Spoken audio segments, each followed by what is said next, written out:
Hi friends, నమస్తే. Welcome to my channel. ఈరోజు beans egg fry ఎలా రెడీ చేసుకోవాలో చూద్దాం. నేను దానికోసం ముందుగా ప్యాన్ పెట్టుకున్నాను. దాంట్లో ఆయిల్ యాడ్ చేద్దాం. ఇవి కొంచెం హీట్ అయిన తర్వాత తాలింపు గింజలు యాడ్ చేద్దాం ఫ్రెండ్స్. ఇవి కొంచెం వేగిన తర్వాత దీనిలోకి పచ్చిమిరపకాయలు యాడ్ చేద్దాం. అదేవిధంగా ఆనియన్స్ కూడా యాడ్ చేద్దాం. ఇవి కొంచెం ఫ్రై అవ్వాలి ఫ్రెండ్స్. దీనిలోకి సాల్ట్ యాడ్ చేద్దాం. ఇప్పుడు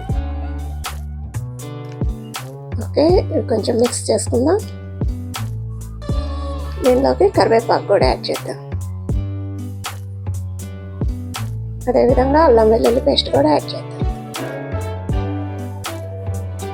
ఇది కూడా మంచిగా పచ్చి వాసన పోయే వరకు మిక్స్ చేసుకోవాలి ఫ్రెండ్స్.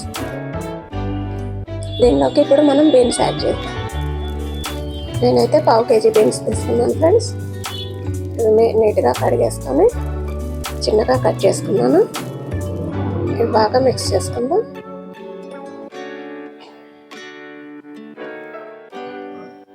ఇవి కలిపేసుకున్న తర్వాత దీనిలోకి కొంచెం వాటర్ యాడ్ చేద్దాం. ఓకే ఫ్రెండ్స్, ఈ వాటర్ యాడ్ చేసుకొని కొంచెం మిక్స్ చేసుకొని మనం దీనికి మూత పెట్టేద్దాం. ఓకే ఫ్రెండ్స్, క్యాప్ పెట్టేసి మనం మీడియం ఫ్లేమ్లో ఒక 5-6 నిమిషాలు ఉడకనిద్దాం. ఓకే, ఉడికిపోయింది ఫ్రెండ్స్. ఈ విధంగా వస్తుంది. దానిలోకి ఇప్పుడు మనం పసుపు, కారం, ధనియాల పొడి యాడ్ చేద్దాం. ఓకే, టేస్ట్ని బట్టి మనం కారం యాడ్ చేసుకోవచ్చు ఫ్రెండ్స్. ఇవి కూడా మంచిగా పచ్చివాసన పోయే వరకు మిక్స్ చేసుకుందాం.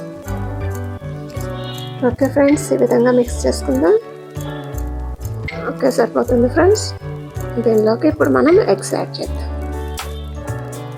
నేనైతే ఒక 4 eggs తీసుకున్నాను. ఇవి ఇలా సపరేట్గా యాడ్ చేయాలి.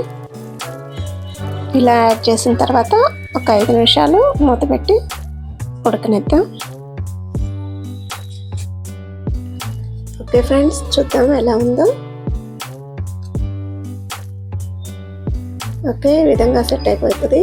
దీన్ని హై ఫ్లేమ్లో పెట్టుకొని మంచిగా మిక్స్ చేసుకుందాం. ఈ విధంగా మిక్స్ చేసుకుంటే సరిపోతుంది ఫ్రెండ్స్. మొత్తం బీన్స్తోనే చేస్తే పిల్లలు తినరు ఫ్రెండ్స్. ఒకసారి ఇలా ట్రై చేసి చూడండి. మీ పిల్లలు చాలా ఇష్టంగా తింటారు. దీనిలో ఇప్పుడు మనం కొత్తిమీర యాడ్ చేసుకుందాం. ఓకే ఫ్రెండ్స్, కర్రీ అయిపోయినట్టే. ఈ విధంగా వస్తుంది. ఒకసారి ట్రై చేసి చూడండి. మా వీడియో మీకు నచ్చితే లైక్ చేయండి, షేర్ చేయండి. Okay, bye.